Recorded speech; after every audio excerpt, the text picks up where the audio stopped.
ಎಜ್ರನ ಪುಸ್ತಕ 8ನೇ ಅಧ್ಯಾಯ 21ನೇಯ ವಚನ.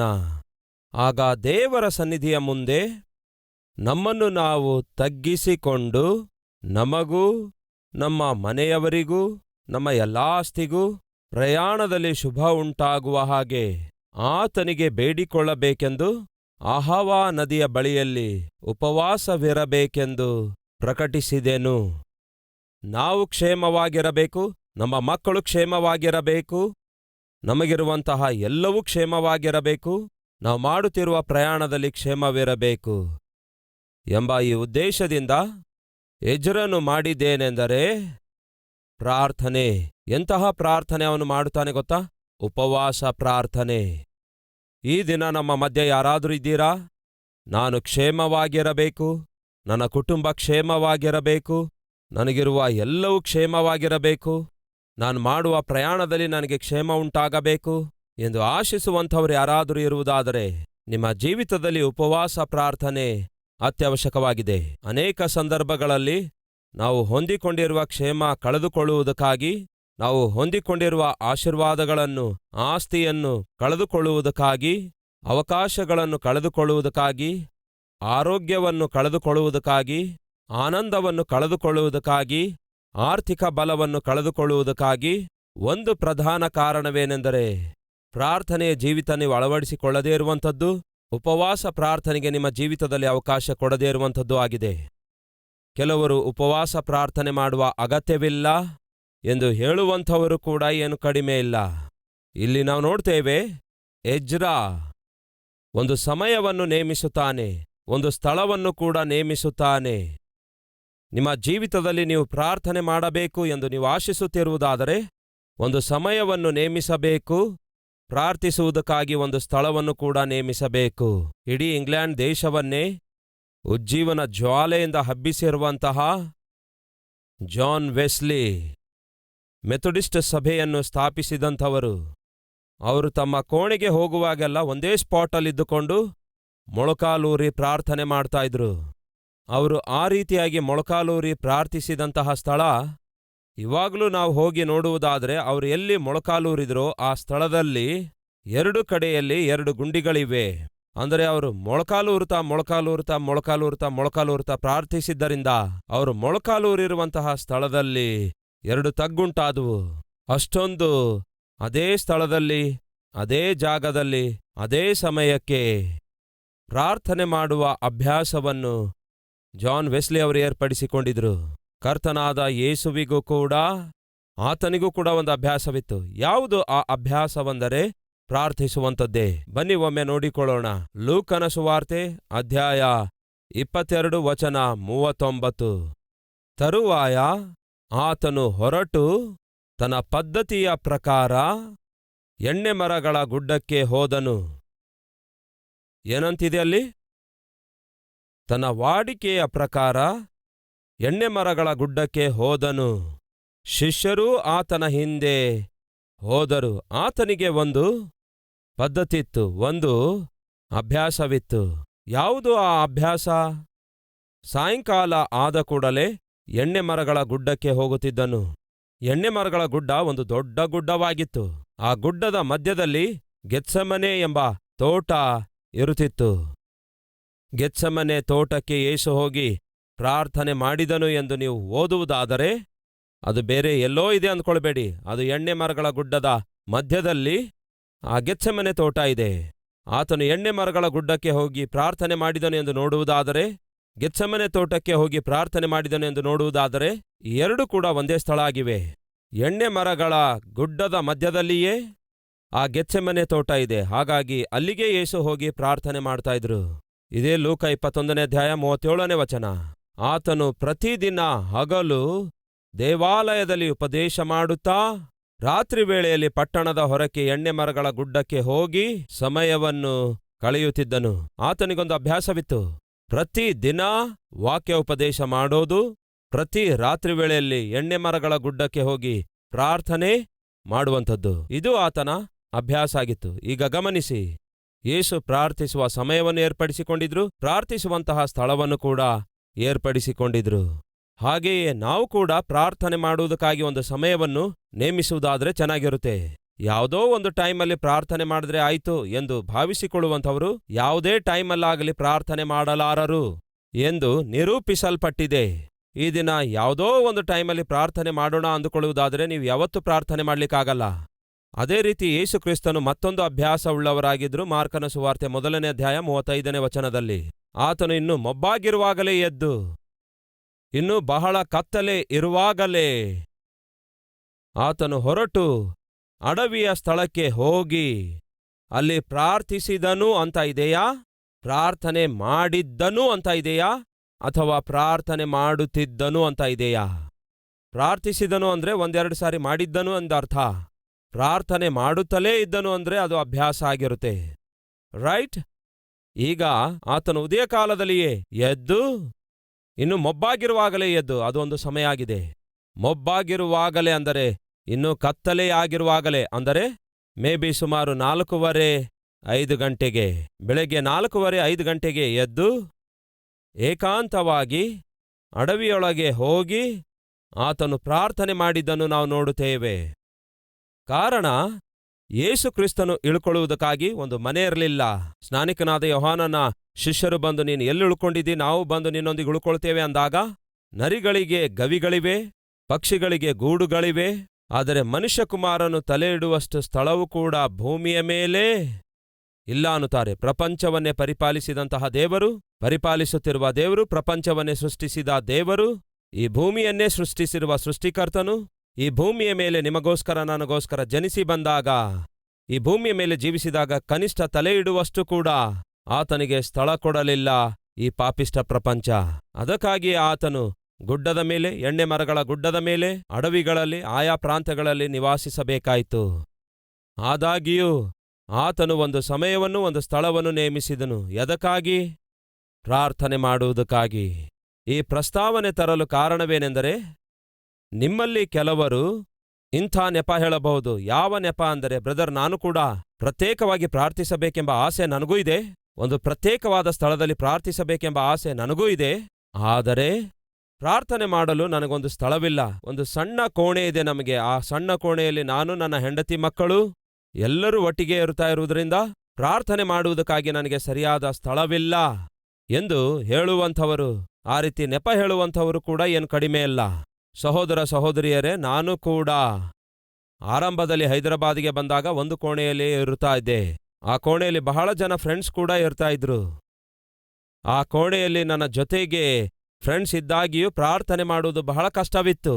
ಹಾಗಾಗಿ ಸಾಧಾರಣವಾಗಿ ನಾನು ಸಾಯಂಕಾಲ ಉದ್ಯೋಗ ಮಾಡಿ ತಿರುಗಿ ಬಂದ ನಂತರ ಹೆಚ್ಚು ಕಾಲ ಬಸ್ ಸ್ಟ್ಯಾಂಡ್ನಲ್ಲಿಯೇ ಪ್ರಾರ್ಥನೆ ಮಾಡುತ್ತಾ ಇದ್ದೆ. ಅಂದರೆ ಸಾಧಾರಣವಾಗಿ 10-10:30 ಗಂಟೆಗೆ ಬಸ್ ಸ್ಟ್ಯಾಂಡಲ್ಲಿ ಯಾರೂ ಇರಲ್ಲ. ಅಲ್ಲೊಂದು ಚೆನ್ನಾಗಿ ಒಂದು ಬೆಂಚ್ ಇರುತ್ತೆ, ಅದರ ಅಡ್ಡ ಒಂದು ಚಿಕ್ಕ ಗೋಡೆ ಇರುತ್ತೆ. ಹಾಗಾಗಿ ಆ ಬಸ್ ಸ್ಟ್ಯಾಂಡ್ಗೆ ಹೋಗಿ ಮೊಳಕಾಲೂರಿ ಆ ಬೆಂಚನ್ನು ಆಧಾರ ಮಾಡಿಕೊಂಡು 2 ಕೈಗಳನ್ನು ಮೇಲೆ ಇಟ್ಟು ಪ್ರಾರ್ಥನೆ ಮಾಡುವುದನ್ನು ಒಂದು ಅಭ್ಯಾಸ ಮಾಡಿಕೊಂಡೆ. ಇಲ್ಲವೇ ಖಾಲಿಯಾಗಿರುವ ಗ್ರೌಂಡ್ ಏನಾದರೂ ಇರುವುದಾದರೆ ಆ ಗ್ರೌಂಡ್ ಮಧ್ಯದಲ್ಲಿ ಹೋಗಿ ಮೊಳಕಾಲೂರಿ ಪ್ರಾರ್ಥಿಸುವುದನ್ನು ಅಭ್ಯಾಸ ಮಾಡಿಕೊಂಡೆ. ನಾನು ಕಾಲೇಜಿನಲ್ಲಿ ಸ್ಟೂಡೆಂಟ್ ಆಗಿದ್ದಾಗ ನನ್ನ ಪ್ರಾರ್ಥನೆಯ ಸ್ಥಳ ಯಾವುದು ಗೊತ್ತಾ? ಅದು ಕೋಣೆ ಅಲ್ಲ, ಬಾತ್ರೂಮ್ ಆಗಿತ್ತು. ಸಾಯಂಕಾಲ ಎಲ್ಲರೂ ಸ್ನಾನ ಮಾಡಿದ ನಂತರ, ರಾತ್ರಿ ಎಲ್ಲರೂ ಮಲಗಿದ ನಂತರ ಬಾತ್ರೂಮ್ ಎಲ್ಲ ಚೆನ್ನಾಗಿ ಶುಭ್ರ ಮಾಡಿಕೊಂಡು ಒದ್ದೆ ಬಟ್ಟೆಯಿಂದ ಪೂರ್ತಿಯಾಗಿ ಒರೆಸಿ ಅದೇ ಬಾತ್ರೂಮಲ್ಲಿ ನಾನು ಪ್ರಾರ್ಥಿಸುತ್ತಿದ್ದೆ. ಕರ್ತನ ಸನ್ನಿಧಿಯಲ್ಲಿ ಆತನಿಗೆ ನನಗಿರುವಂತಹ ಮನವಿಗಳನ್ನು ತಿಳಿಯಪಡಿಸುತ್ತಾ ಆತನೊಂದಿಗೆ ಸಮಯ ಕಳೆಯುತ್ತಿದ್ದೆ. ಈ ದಿನ ನಮಗಿರುವ ನಿಜವಾದ ಸಮಸ್ಯೆ ಸ್ಥಳ ಇಲ್ಲದೇ ಇರುವಂಥದ್ದಲ್ಲ. ನಿಜವಾದ ಸಮಸ್ಯೆ ನಮ್ಮ ಹೃದಯದಲ್ಲಿ ಪ್ರಾರ್ಥಿಸುವಂತಹ ಮನಸ್ಸು ಇಲ್ಲದಿರುವಂಥದ್ದಾಗಿದೆ. ಯೇಸುಕ್ರಿಸ್ತನಿಗೆ ಸ್ಥಳ ಇತ್ತೋ? ತಲೆ ಇಡುವಷ್ಟು ಸ್ಥಳ ಇಲ್ಲದೇ ಇರುವಾಗ ಇನ್ನು ಪ್ರಾರ್ಥಿಸಲು ಕೋಣೆ ಇತ್ತೋ? ಇರಲಿಲ್ಲ ಆತನಿಗೆ. ಹಾಗೆ ಪ್ರಾರ್ಥಿಸಲು ಒಂದು ಕೋಣೆ ಇಲ್ಲದಿದ್ದರೂ ಕೂಡ ಪ್ರಾರ್ಥನೆ ಮಾಡುವಂತಹ ಹೃದಯ ಇದ್ದದ್ದರಿಂದ, ಮನಸ್ಸಿದ್ದದ್ದರಿಂದ ಆತನು ಏನ್ಮಾಡಿದ? ಉದಯ ಕಾಲದಲ್ಲಿಯೇ ಎದ್ದು ಅಡವಿಯೊಳಗೆ ಹೋಗಿ ಏಕಾಂತವಾಗಿ ಪ್ರಾರ್ಥನೆ ಮಾಡಿದ. ಸಾಯಂಕಾಲ ಆದ ಕೂಡಲೇ ಎಣ್ಣೆ ಮರಗಳ ಗುಡ್ಡಕ್ಕೆ ಹೋಗಿ ಏಕಾಂತವಾಗಿ ಪ್ರಾರ್ಥನೆ ಮಾಡುತ್ತಾ ಇದ್ದ. ಆ ದಿನ ಎಜ್ರ ತಾನು ಪ್ರಾರ್ಥನೆ ಮಾಡಬೇಕು ಅಂದುಕೊಂಡಾಗ ಒಂದು ಸಮಯವನ್ನು ಆರಿಸಿಕೊಳ್ಳುತ್ತಾನೆ, ಒಂದು ಸ್ಥಳವನ್ನು ಕೂಡ ಆರಿಸಿಕೊಳ್ತಾನೆ. ಒಂದು ನದಿಯ ತೀರದಲ್ಲಿ ಎಲ್ಲರೂ ಸೇರಿ ಪ್ರಾರ್ಥನೆ ಮಾಡೋಣ ಎಂದು ಪ್ರಕಟಿಸಿ ನದಿ ತೀರದ ಬಳಿಗೆ ಎಲ್ಲರೂ ಸೇರಿ ಬರುತ್ತಾರೆ. ಅದೊಂದು ಸ್ಥಳವಾಗಿತ್ತು. ವಚನದಲ್ಲಿನಿದೆ, ದೇವರ ಸನ್ನಿಧಿಯ ಮುಂದೆ ಅಂತ ಇದೆ. ನೀವು ಎಲ್ಲಿ ಮೊಳಕಾಲೂರುತ್ತೀರೋ ಅಲ್ಲಿ ದೇವರೇ ಇಳಿದು ಬರ್ತಾರೆ. ಅದನ್ನೇ ದೇವರು ತನ್ನ ಸನ್ನಿಧಿಯನ್ನಾಗಿ ಮಾರ್ಪಡಿಸ್ತಾರೆ. ಎಲ್ಲಿ 2-3 ಸೇರಿ ನನ್ನ ನಾಮದಲ್ಲಿ ಪ್ರಾರ್ಥಿಸುತ್ತಾರೋ ಅಲ್ಲಿ ನಾನಿದ್ದೇನೆ ಎಂದು ಯೇಸು ಹೇಳಿದ್ದಾರೆ. ಸಹೋದರ ಸಹೋದರಿಯರೇ, ಆ ಕಾಲದಲ್ಲಿ ಅವರಿಗೆ ಆಲಯ ಇಲ್ಲದ್ದಕ್ಕಾಗಿ ಅವರೆಲ್ಲರೂ ಸೇರಿ ಒಂದು ನದಿ ತೀರದ ಬಳಿಯಲ್ಲಿ ಒಂದು ಸಮಯವನ್ನು ನೇಮಿಸಿಕೊಂಡು, ಒಂದು ಸ್ಥಳವನ್ನು ನೇಮಿಸಿಕೊಂಡು ಕ್ಷೇಮಕ್ಕೋಸ್ಕರ ಪ್ರಾರ್ಥಿಸುತ್ತಾರೆ. ಯಾವ ಕ್ಷೇಮ ಅದು? ನಾವು ಕ್ಷೇಮ ಇರುವ ಹಾಗೆ, ನಮ್ಮ ಮಕ್ಕಳು ಕ್ಷೇಮ ಇರುವ ಹಾಗೆ, ನಮಗಿರುವ ಸಮಸ್ತವೂ ಕ್ಷೇಮ ಇರುವ ಹಾಗೆ, ನಮ್ಮ ಪ್ರಯಾಣ ಕ್ಷೇಮ ಇರುವ ಹಾಗೆ ಅವರು ಪ್ರಾರ್ಥನೆ ಮಾಡಿದರು. ಇದು ಅತ್ಯವಶ್ಯಕವಾಗಿದೆ. ಪ್ರಿಯ ಸಭೆಯೇ, ವೈಯಕ್ತಿಕವಾಗಿ ನೀವು ಕೂಡ ಒಂದು ಸಮಯವನ್ನು, ಒಂದು ಸ್ಥಳವನ್ನು ನೇಮಿಸಿಕೊಳ್ಳುವುದಾದರೆ ಚೆನ್ನಾಗಿರುತ್ತೆ. ಬೆಳಗ್ಗೆ 5 ಗಂಟೆಗೆ ಎದ್ದು ನಾವೆಲ್ಲರೂ ಪ್ರಾರ್ಥನೆ ಮಾಡೋಣ ಎಂಬ ಕರೆ ನಾನು ಕೊಟ್ಟೆ. ನಮ್ಮಲ್ಲಿ ಬಹಳ ಜನ ಅದನ್ನು ಅಭ್ಯಾಸ ಮಾಡಿಕೊಂಡಿದ್ದಾರೆ. ಉದಯ ಕಾಲದಲ್ಲಿ 5 ಗಂಟೆಗೆ ಎದ್ದು ನಾನು ಪ್ರಾರ್ಥಿಸ್ತಿದ್ದೇನೆ ಎನ್ನುವಂಥವ್ರು ಕೈ ತೋರಿಸ್ತೀರಾ? ಎಸ್, ಬಹಳ ಸಂತೋಷ. ನಮ್ಮ ಸಭೆಯಲ್ಲಿ ಪ್ರತಿಯೊಬ್ಬರೂ ಬೆಳಗ್ಗೆ 5 ಗಂಟೆಯಿಂದ 5:15 ಗಂಟೆಯವರೆಗೂ ಪ್ರಾರ್ಥಿಸುತ್ತಾರೆ. 5:15 ಗಂಟೆಯಿಂದ 6 ಗಂಟೆಯವರೆಗೂ ವಾಕ್ಯ ಧ್ಯಾನಿಸುವುದಕ್ಕಾಗಿ ಸಮಯ ಕಳೆಯುವುದಾದರೆ ಅವರ ಜೀವಿತ ಬಹಳ ಆಶೀರ್ವಾದಕರವಾಗಿರುತ್ತೆ. ನಿಮ್ಮಲ್ಲಿ ಎಷ್ಟೋ ಜನ ಸಾಕ್ಷಿ ಕೊಡಬಹುದು, ಅಯ್ಯ, ನೀವು ಹೇಳಿದಂತೆಯೇ ಬೆಳಗ್ಗೆ 5 ಗಂಟೆಗೆ ಎದ್ದು ನಾವು ಪ್ರಾರ್ಥನೆ ಮಾಡುವುದರ ಮೂಲಕ ನಾನು ಎಷ್ಟೋ ಸಂತೋಷವಾಗಿರುತ್ತಾ ಇದ್ದೇನೆ, ಸಮಾಧಾನವಾಗಿರುತ್ತಾ ಇದ್ದೇನೆ. ಆ ದಿನವಿಡೀ ಎಷ್ಟೋ ಪ್ರಶಾಂತಕರವಾಗಿರುತ್ತೆ, ಎಷ್ಟೋ ಸಮಾಧಾನಕರವಾಗಿರುತ್ತೆ. ನಾನು ಮಾಡುವ ಕೆಲಸ ಕಾರ್ಯಗಳಲ್ಲಿ ಜಯ ಕಾಣುತ್ತೇನೆ ಎಂದು ಹೇಳುವಂಥವರಿದ್ದೇ ಇರುತ್ತೀರಿ. ಯಶ್, ಪ್ರಾರ್ಥನೆ ಮಾಡುವುದರ ಮೂಲಕ ಸಮಾಧಾನ ಬರುತ್ತೆ. ಪ್ರಾರ್ಥನೆ ಮಾಡುವುದರ ಮೂಲಕ ದೇವರ ಸನ್ನಿಧಿಯನ್ನು ನಾವು ಅನುಭವಿಸುತ್ತೇವೆ. ಅಷ್ಟೇ ಅಲ್ಲ, ಆ ದಿನ ಸೈತಾನನು ಹೊಂಚು ಹಾಕಿಕೊಂಡಿರುವಂತಹ ಗಲಿಬಿಲಿ, ಹೊಂಚು ಹಾಕಿಕೊಂಡಿರುವಂತಹ ಪಾಪಿಷ್ಟ ತುಫಾನು ಎಲ್ಲವೂ ಅಳಿಸಿ ಹಾಕಲಾಗುತ್ತೆ. ರಿಚರ್ಡ್ ಡಿ ಹ್ಯಾನ್ ಎನ್ನುವಂತಹ ಡೈಲಿ ಬ್ರೆಡ್ ಎಂಬ ಸೇವೆಯನ್ನು ಸ್ಥಾಪಿಸಿದ ಸೇವಕರು ತನ್ನ ತಾಯಿಗೆ ಒಂದು ಪ್ರಶ್ನೆ ಹಾಕ್ತಾರೆ. ಅಮ್ಮ, ಮನೆಯಲ್ಲಿ ನೀನು ಬಹಳ ಪೀಸ್ಫುಲ್ ಆಗಿರುತ್ತಿ. ಎಂದೇ ಆಗಲಿ ನೀನು ತಂದೆಯೊಂದಿಗೆ ಜಗಳವಾಡುವುದಾಗಲಿ, ಸಿಟ್ಟಾಗಿ ನಡೆದುಕೊಳ್ಳುವುದಾಗಲಿ, ಕಿರುಚುವುದಾಗಲಿ, ಕೂಗಾಡುವುದಾಗಲಿ ನಮ್ಮ ಜೀವಿತದಲ್ಲಿ ಯಾವತ್ತೂ ನೋಡಿಲ್ಲ. ಎಷ್ಟು ದೊಡ್ಡ ಸಾಕ್ಷಿ ಅಲ್ಲವೋ? ತನ್ನ ತಾಯಿಗೆ ನೋಡಿ ಮಗ ಹೇಳ್ತಾನೆ, ಅಮ್ಮ, ನಮ್ಮ ಜೀವಿತದಲ್ಲಿ ನೀನು ಡ್ಯಾಡಿಯೊಂದಿಗೆ ಜಗಳ ಆಡುವುದಾಗಲಿ, ಕೋಪ ಪ್ರದರ್ಶಿಸುವುದಾಗಲಿ, ಡ್ಯಾಡಿ ಮೇಲೆ ಸಿಟ್ಟಾಗುವುದಾಗಲಿ ನಾವು ಯಾವತ್ತೂ ಕಾಣಲಿಲ್ಲ. ಅದಕ್ಕೆ ರಹಸ್ಯ ಏನು ಎಂಬುದಾಗಿ ಕೇಳುತ್ತಾನೆ ಮಗನು. ಆಗ ಆ ತಾಯಿ ಹೇಳಿದ ರಹಸ್ಯ ಏನಾಗಿದೆ ಗೊತ್ತಾ? ಮಗನೇ, ನೀನು ನಿಮ್ಮ ಡ್ಯಾಡಿ ಎದ್ದೇಳುವುದಕ್ಕಿಂತ ಮುಂಚೆಯೇ ನಾನೆದ್ದೇಳ್ತೇನೆ. ಎದ್ದು ಮೊದಲು ಮೊಳಕಾಲೂರಿ ಪ್ರಾರ್ಥಿಸುತ್ತೇನೆ.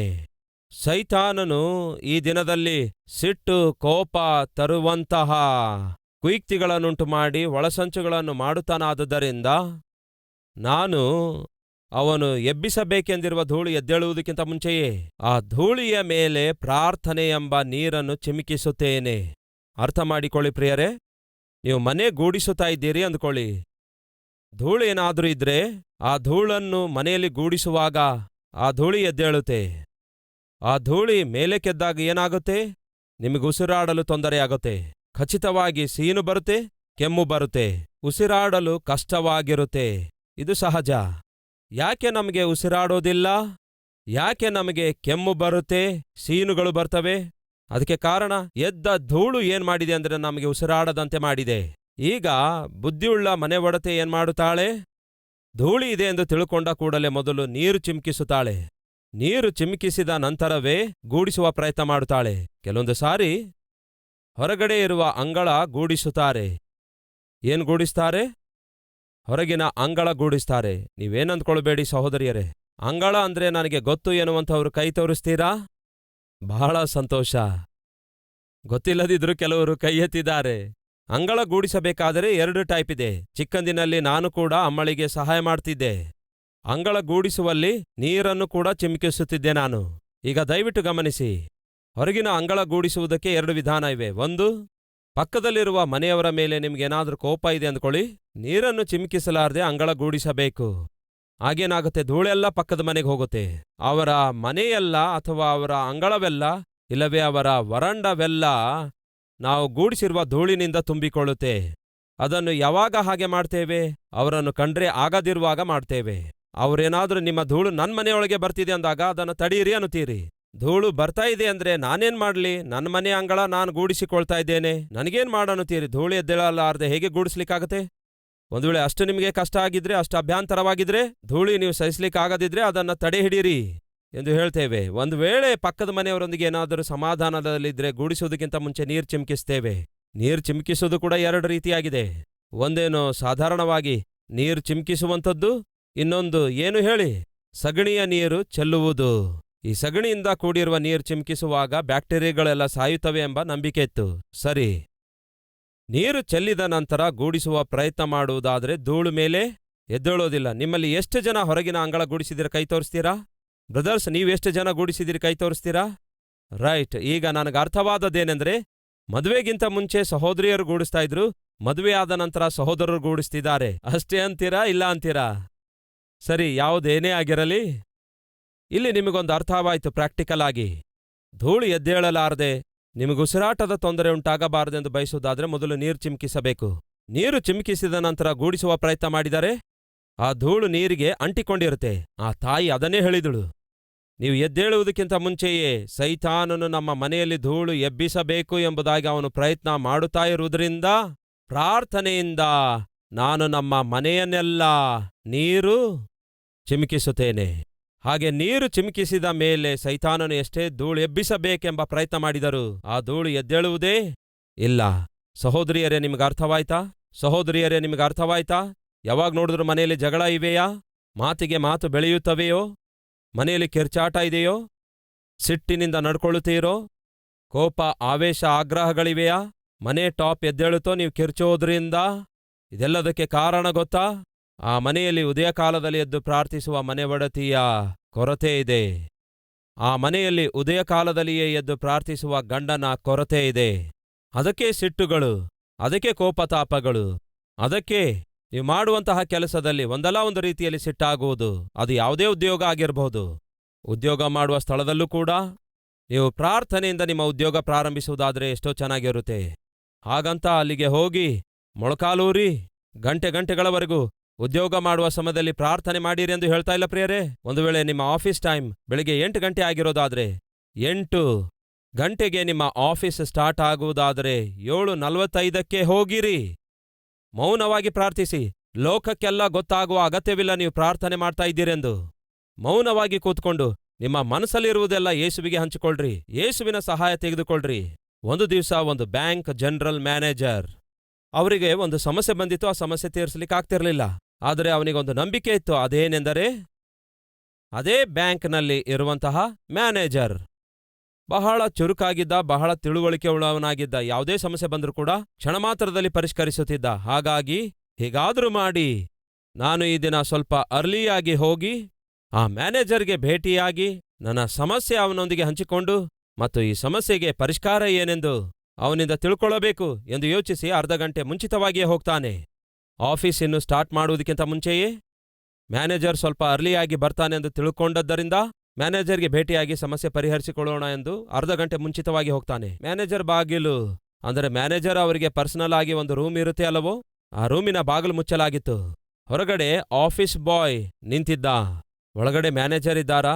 ಇದ್ದಾರೆ ಸಾರ್, ನಾನು ಒಳಗೆ ಹೋಗಬಹುದಾ ಅಂದಾಗ 8 ಗಂಟೆಯವರೆಗೂ ಯಾರಿಗೂ ಒಳಗಡೆ ಬರಬೇಡ ಎಂಬುದಾಗಿ ಹೇಳಿದ್ದಾರೆ ಅಂದಾಗ, ಯಾಕೆ ಏನ್ ಮಾಡ್ತಾರೆ ಒಳಗಡೆ ಎಂದು ಕೇಳಿದಾಗ, ಈ ದಿನವಿಡೀ ತನಗೆ ಕ್ಷೇಮ ಉಂಟಾಗುವ ಹಾಗೆ, ತಾವು ಮಾಡುವ ಎಲ್ಲಾ ಕೆಲಸದಲ್ಲಿ ಆಶೀರ್ವಾದ ಉಂಟಾಗುವ ಹಾಗೆ ಅವರು ತಮ್ಮ ದೇವರಿಗೆ ಪ್ರಾರ್ಥನೆ ಮಾಡುತ್ತಾರೆ ಸರ್ ಅಂದ. ತನ್ನ ದೇವರಿಗೆ ಪ್ರಾರ್ಥನೆ ಮಾಡಿದ ನಂತರವೇ ತನ್ನ ಆಫೀಸ್ ಕೆಲಸ ಪ್ರಾರಂಭಿಸುತ್ತಾರೆ ಅಂದನು. ಈ ಅರ್ಧ ಗಂಟೆ ಸಮಯ ಯಾರು ಬಂದು ಡಿಸ್ಟರ್ಬ್ ಮಾಡುವಂತೆ ಬಿಡಲ್ಲ ಅಂದ. ಆಗ ಜನರಲ್ ಮ್ಯಾನೇಜರ್ ತನ್ನ ಮನಸ್ಸಲ್ಲಿ ಅಂದ್ಕೊಂಡ ಮಾತೇನು ಗೊತ್ತಾ? ಅರ್ಥವಾಯ್ತು, ಇವನಿಗೆ ಜ್ಞಾನ ಎಲ್ಲಿಂದ ಬರ್ತಾ ಇದೆ ಎಂಬುದಾಗಿ.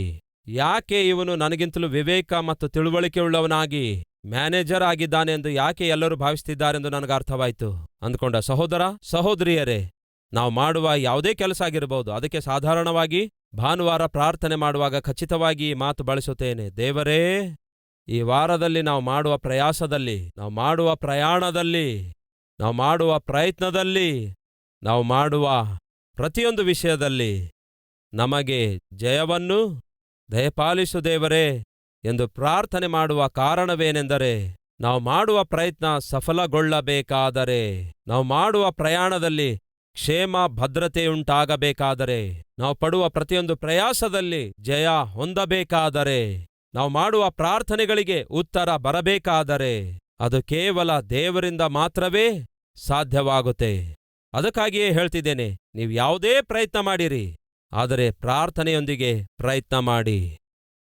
ಒಂದು ದಿನ ಅಬ್ರಹಾಮನು ತನ್ನ ಬಳಿಯಲ್ಲಿ ನಂಬಿಗಸ್ತನಾಗಿರುವಂತಹ ದಾಸನಾದ ಎಲಿಯಾಜರನನ್ನು ಕರೆದು, ಇಸ್ಸಾಕನು ಎಂಬ ನನ್ನ ಮಗನಿಗೋಸ್ಕರ ತಕ್ಕ ಜೀವನ ಸಂಗಾತಿಯನ್ನು ನೀನು ಹುಡುಕಿಕೊಂಡು ಬಾ ಎಂದು ಹೇಳಿದಾಗ ಎಲಿಯಾಜರನು ಮಾಡಿದೇನು ಗೊತ್ತಾ?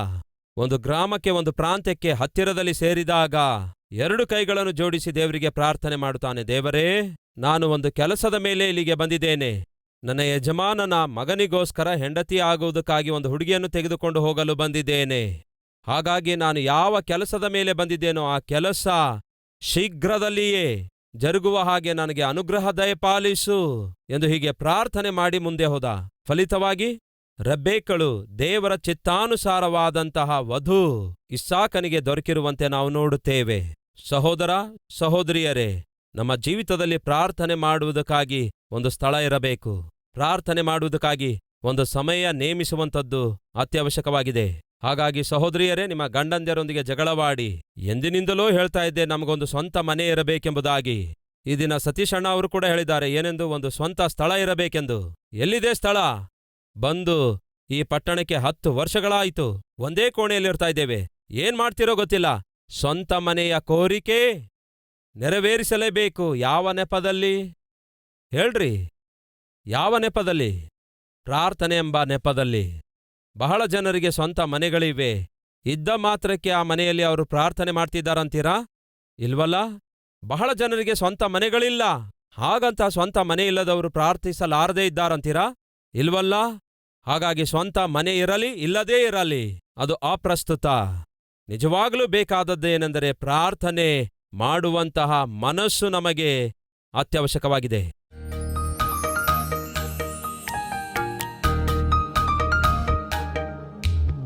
ಯೆಶಾಯ ನಿಮ್ಮೊಂದಿಗೆ ಏಕಾಂತವಾಗಿ ಒಬ್ಬಂಟಿಗರಾಗಿ ಕಳೆಯುವಂತಹ ಸಮಯವನ್ನು, ಸ್ಥಳವನ್ನು, ಸಿದ್ಧ ಮನಸ್ಸನ್ನು ಸಮೃದ್ಧಿಯಾಗಿ ನಮಗೆ ಅನುಗ್ರಹಿಸಿರಿ ದೇವರೇ. ನಿಮ್ಮೊಂದಿಗೆ ನಾವು ಮಾತಾಡುತ್ತಿದ್ದೇವೆ, ಆದರೆ ನೀವು ಮಾತಾಡುವುದಕ್ಕಾಗಿ ಸಮಯವನ್ನು ನಾವು ಕೊಡ್ಲಿಕ್ಕಾಗಲಿಲ್ಲ. ನಮ್ಮನ್ನು ಕ್ಷಮಿಸಿರಿ ದೇವರೇ.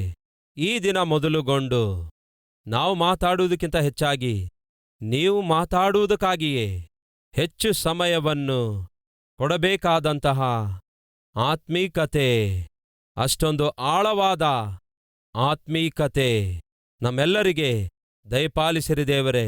ಅಷ್ಟೊಂದು ಆಳವಾದ ಪ್ರಾರ್ಥನೆ ಅನುಭವವನ್ನು, ರೂಪಾಂತರ ಹೊಂದುವಂತಹ ಅನುಭವವನ್ನು ನಮ್ಮೆಲ್ಲರಿಗೆ ದಯಪಾಲಿಸಿರಿ ದೇವರೇ.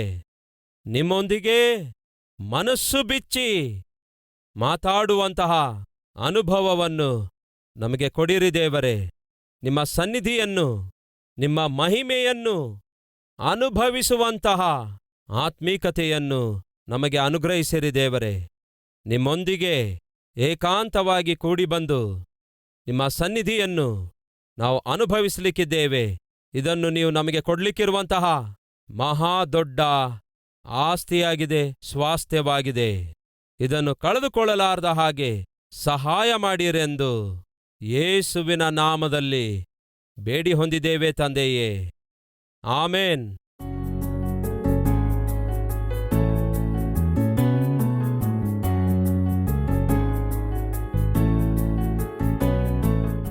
Calvary temple birthday cake. Calvary temple ಸದಸ್ಯರ ಕುಟುಂಬದಲ್ಲಿ ಯಾರದ್ದಾದರೂ ಜನ್ಮದಿನ ಬಂದಾಗ ಬ್ರದರ್ ಸತೀಶ್ ಕುಮಾರ್ ಅವರು ಅವರಿಗೆ ವೈಯಕ್ತಿಕವಾಗಿ ಭೇಟಿಯಾಗಿ ವಿಶಸ್ ಹೇಳಿ ಅವರಿಗೋಸ್ಕರ ಪ್ರಾರ್ಥಿಸುವಂತಹ ಆಸೆ ಎಷ್ಟೇ ಇದ್ದರೂ 2 ಲಕ್ಷಕ್ಕಿಂತಲೂ ಹೆಚ್ಚು ಸದಸ್ಯರಿರುವಂತಹ ಈ ದೊಡ್ಡ ಸಭೆಯಲ್ಲಿ ಅದು ಸಾಧ್ಯವಾಗದೇ ಇರುವುದರಿಂದ ಏನ್ ಮಾಡಬೇಕೆಂದು ದೇವರಿಗೆ ಕೇಳಿದಾಗ ದೇವರು ಕೊಟ್ಟ ಅದ್ಭುತವಾದ ಆಲೋಚನೆಯೇ ಈ ಕಲ್ವರಿ ಟೆಂಪಲ್ ಬರ್ತ್ಡೇ ಕೇಕ್ಸ್ ಆಗಿದೆ. ಆ ರೀತಿಯಾಗಿ ಬ್ರದರ್ ಸತೀಶ್ ಕುಮಾರ್ ಅವರ ಪರವಾಗಿ ಒಂದು ಪ್ಯಾಕ್ನಲ್ಲಿ ಕೇಕನ್ನು, ಪ್ರಾರ್ಥನೆ ವಾಗ್ದಾನದೊಂದಿಗೆ ಕೂಡಿರುವ ಗ್ರೀಟಿಂಗ್ ಕಾರ್ಡ್ ಅನ್ನು, ಕ್ಯಾಂಡಲ್ಸ್, ಚಾಕೊಲೇಟ್ಗಳನ್ನು ಕೊಟ್ಟು ಕಲ್ವರಿ ಟೆಂಪಲ್ ಪರವಾಗಿ ನೇರವಾಗಿ ಅವರ ಮನೆಗಳಿಗೆ ಕಳುಹಿಸಿ ಆ ದಿನ ಆ ಮನೆಯಲ್ಲಿ ಹುಟ್ಟುಹಬ್ಬದ ಸಂತೋಷ ಆಚರಿಸುವುದು ಕಲ್ವರಿ ಟೆಂಪಲ್ ಆದ್ಯತೆಯಾಗಿದೆ. ಕಲ್ವರಿ ಟೆಂಪಲ್ ಭಾನುವಾರದ ಮಧ್ಯಾಹ್ನ ಊಟದ ಏರ್ಪಾಟುಗಳು. ಭಾನುವಾರ ಬಹುದೂರ ಊರಿನಿಂದ ಬರುವಂತಹ ವಿಶ್ವಾಸಿಗಳಿಗೆ ಆರಾಧನೆ ಮುಗಿದ ನಂತರ ದೈವ ಸೇವಕರಾದ ಸತೀಶ್ ಕುಮಾರ್ ಅವರು ಮಧ್ಯಾಹ್ನ ಊಟದ ವ್ಯವಸ್ಥೆಯನ್ನು ಮಾಡಿದ್ದಾರೆ. ಪ್ರತಿ ಭಾನುವಾರ 17,000ಕ್ಕಿಂತಲೂ ಹೆಚ್ಚು ಜನ ತೃಪ್ತಿಯಿಂದ ಊಟ ಮಾಡಿ ಸಂತೋಷದಿಂದ ತಮ್ಮ ತಮ್ಮ ಮನೆಗಳಿಗೆ ಹೋಗ್ತಾರೆ. Calvary temple prayer tower.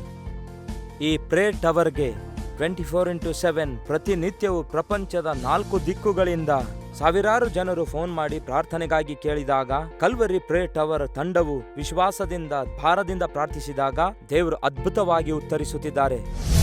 Calvary temple pharmacy. ಸಭೆಯ ಸದಸ್ಯರಲ್ಲಿ ಬಡವರು, ಮಧ್ಯವರ್ಗದವರು ಔಷಧಿ ಕೊಂಡುಕೊಳ್ಳುವ ಅನುಕೂಲಕ್ಕಾಗಿ 50% ಕಡಿಮೆ ಬೆಲೆಯಲ್ಲಿ ಅವರಿಗೆ ಔಷಧಿಗಳು ಕೊಡಲಾಗ್ತವೆ. ವಿಶೇಷವಾಗಿ 60 ವಯಸ್ಸು ಮೇಲ್ಪಟ್ಟ ವೃದ್ಧರಿಗೆ ಉಚಿತವಾಗಿ ಔಷಧಿಗಳು ಕೊಡಲಾಗ್ತವೆ. Calvary temple Sunday clinic. ದೈವ ಸೇವಕರಾದ ಸತೀಶ್ ಕುಮಾರ್ ಅವರು ಬಡ ಜನರ ಕ್ಷೇಮಕ್ಕೋಸ್ಕರ, ಅವರ ಆರೋಗ್ಯಕ್ಕೋಸ್ಕರ ಒಂದು ಕಡೆ ಭಾರದಿಂದ ಪ್ರಾರ್ಥನೆ ಮಾಡಿದರು, ಇನ್ನೊಂದು ಕಡೆ ಸಂಡೇ ಕ್ಲಿನಿಕ್ ಮೂಲಕ ವೈದ್ಯರನ್ನು ಸಂಪರ್ಕಿಸಿ ಉಚಿತವಾಗಿ ಚಿಕಿತ್ಸೆ ಪಡೆಯುವಂತಹ ಅದ್ಭುತವಾದ ವ್ಯವಸ್ಥೆ ಮಾಡಿದ್ದಾರೆ. ಹೀಗೆ ಕ್ರಿಸ್ತನ ಪ್ರೀತಿಯನ್ನು ಕ್ರಿಯೆಯಲ್ಲಿ ತೋರಿಸುತ್ತಿದ್ದಾರೆ. Calvary temple ambulance. Calvary temple ಸಭೆಯ ಸದಸ್ಯರು ಅನಾರೋಗ್ಯದಲ್ಲಿರುವಾಗ ಅವರಿಗೆ ಇಮ್ಮಿಡಿಯೇಟ್ ಚಿಕಿತ್ಸೆ ಬೇಕಾದಾಗ ಒಂದು ಆಂಬ್ಯುಲೆನ್ಸ್ ವಾಹನವನ್ನು ಏರ್ಪಡಿಸಿದ್ದಾರೆ. ಕಲ್ವರಿ ಟೆಂಪಲ್ ಏರ್ಪಡಿಸಿರುವ ಈ ಆಂಬ್ಯುಲೆನ್ಸ್ ಸೌಕರ್ಯ ಅನಾರೋಗ್ಯದಿಂದ ಬಳಲುತ್ತಿರುವವರಿಗೆ ಎಷ್ಟೋ ಆಧಾರವಾಗಿದೆ. ಕಲ್ವರಿ ಟೆಂಪಲ್ ಮೂಲಕ ಉಚಿತ ಶವ ಸಂಸ್ಕಾರದ ಸರ್ವಿಸ್. ಸಭೆಯ ಸದಸ್ಯರಲ್ಲಿ ಯಾರಾದರೂ ಕರ್ತನಲ್ಲಿ ನಿದ್ರೆ ಹೋಗುವುದಾದರೆ ಕಲ್ವರಿ ಟೆಂಪಲ್ಲೇ ಊಟವನ್ನು ಸಿದ್ಧಪಡಿಸಿ ಅವರ ಹಸುವೆ ತೀರಿಸಿ ಆದರಿಸುತ್ತದೆ. ಸಮಾಧಿ ಕಾರ್ಯಕ್ರಮಕ್ಕೆ ಬೇಕಾದ ಏರ್ಪಾಟುಗಳೆಲ್ಲವೂ ಅಂದರೆ ಶವಪೆಟ್ಟಿಗೆ, ಸಮಾಧಿ ಸ್ಥಳ, ಸಮಾಧಿ ಅಗಿಯುವುದು, ಸುಗಂಧ ದ್ರವ್ಯಗಳು, ಹೂವಿನ ಹಾರಗಳು, ಶವದ ಮೇಲೆ ಹೊದಿಸುವುದಕ್ಕಾಗಿ ಬಿಳಿ ವಸ್ತ್ರ, ಕ್ಯಾಂಡಲ್ಸ್, ಸಮಾಧಿ ಸ್ಥಳಕ್ಕೆ ಹೋಗಲು ವಾಹನ ಮೊದಲಾದವುಗಳು ಎಲ್ಲವನ್ನು ಕಲ್ವರಿ ಟೆಂಪಲ್ಲೇ ಉಚಿತವಾಗಿ ಒದಗಿಸಿ ಅವರಿಗೆ ಎಷ್ಟೋ ಆಧಾರ ಕೊಡ್ತಿದೆ. ಸಭೆಯ ಸದಸ್ಯರ ಅಟೆಂಡೆನ್ಸ್ ಅನ್ನು ಕೂಡ ತಿಳಿದುಕೊಳ್ಳುವುದಕ್ಕಾಗಿ ಪ್ರಪಂಚದಲ್ಲಿಯೇ ಮೊಟ್ಟ ಮೊದಲನೇ ಬಾರಿಗೆ ದೇವರ ಸಭೆಯಲ್ಲಿ ಕಾರ್ಡ್ ಸ್ವೈಪಿಂಗ್ ತರುವಂತಹ ಒಂದು ಹೆಮ್ಮೆ ದೇವರು ಕಲ್ವರಿ ಟೆಂಪಲ್ಗೆ ಕೊಟ್ಟಿದ್ದಾರೆ. Calvary temple visiting hours. ಯಾವ ರೆಕಮೆಂಡೇಶನ್ ಅಪಾಯಿಂಟ್ಮೆಂಟ್ಸ್ಗಳು ಇಲ್ಲದೆ ಯಾರೇ ಆಗಲಿ ನೇರವಾಗಿ ಭೇಟಿಯಾಗುವುದಕ್ಕಾಗಿ ದೈವ ಸೇವಕರಾದ ಸತೀಶ್ ಕುಮಾರ್ ಅವರು ಅವಕಾಶ ಕಲ್ಪಿಸಿದ್ದಾರೆ. ಭೇಟಿಯಾಗಲು ಬಂದ ಪ್ರತಿಯೊಬ್ಬರಿಗೆ ಅತಿಥಿ ಸತ್ಕಾರವನ್ನು ಮಾಡಿ ಪ್ರತಿಯೊಬ್ಬರಿಗೆ ಪ್ರಾರ್ಥಿಸಿ ಅವರ ಸಮಸ್ಯೆಯನ್ನು ತಿಳಿದುಕೊಂಡು ಅವರನ್ನು ಆಧರಿಸಿ ಅವರಿಗೋಸ್ಕರ ಪ್ರಾರ್ಥಿಸಿ ಕಳುಹಿಸುತ್ತಾರೆ. ಯಾವ ದಿಕ್ಕಿಲ್ಲದಂತಹ ಅನಾಥರನ್ನು ಕಲ್ವರಿ ಟೆಂಪಲ್ ಆಧರಿಸುತ್ತಾ ಅವರಿಗೆ ಯೇಸುವಿನ ಪ್ರೀತಿಯನ್ನು ಕ್ರಿಯೆಯಲ್ಲಿ ತೋರಿಸುತ್ತಿದೆ ಎಂದು ಹೇಳಲು ಈ ದೃಶ್ಯಗಳೇ ಉದಾಹರಣೆಯಾಗಿವೆ. ಪ್ರತಿ ವಾರ 2 ದಿನಗಳು ಕೆಲವು ನೂರಾರು ದಿಕ್ಕಿಲ್ಲದ ಜನರಿಗೆ, ಅನಾಥರಿಗೆ ಆಹಾರ ಪ್ಯಾಕೆಟ್ಗಳನ್ನು ಹಂಚುತ್ತಾ ಇದೆ ಕಲ್ವರಿ ಟೆಂಪಲ್. ಪ್ರತಿ ಚಳಿಗಾಲ ದಿಕ್ಕಿಲ್ಲದ ನೂರಾರು ಜನರಿಗೆ ಉಚಿತವಾಗಿ ಬೆಡ್ಶೀಟ್ಗಳು, ಸ್ವೆಟರ್ಗಳನ್ನು ಒದಗಿಸುತ್ತಿದೆ. ಬಡ ವೃದ್ಧರಿಗೆ, ವಿಧವೆಯರಿಗೆ ಪ್ರತಿ ತಿಂಗಳು ಪೆನ್ಷನ್ ಕೊಡುತ್ತಾ ಅವರಿಗೆ ಆಧಾರವಾಗಿ ಕಲ್ವರಿ ಟೆಂಪಲ್ ನಿಂತಿದೆ. ಓದಿಕೊಳ್ಳುತ್ತಿರುವ ಬಡ ವಿದ್ಯಾರ್ಥಿಗಳಿಗೆ ಬುಕ್ಸ್, ಬ್ಯಾಗ್ಸ್, ಶೂಸ್, ಪೆನ್ಸ್, ಪೆನ್ಸಿಲ್ಸ್ಗಳನ್ನು ಕೊಟ್ಟು ಬಡ ವಿದ್ಯಾರ್ಥಿಗಳು ಚೆನ್ನಾಗಿ ಓದಿಕೊಂಡು ಉನ್ನತ ಸ್ಥಿತಿಯಲ್ಲಿರುವುದಕ್ಕಾಗಿ ಎಷ್ಟೊಂದು ಸಹಾಯ ಮಾಡ್ತಾ ಇದೆ ನಮ್ಮ ಕಲ್ವರಿ ಟೆಂಪಲ್.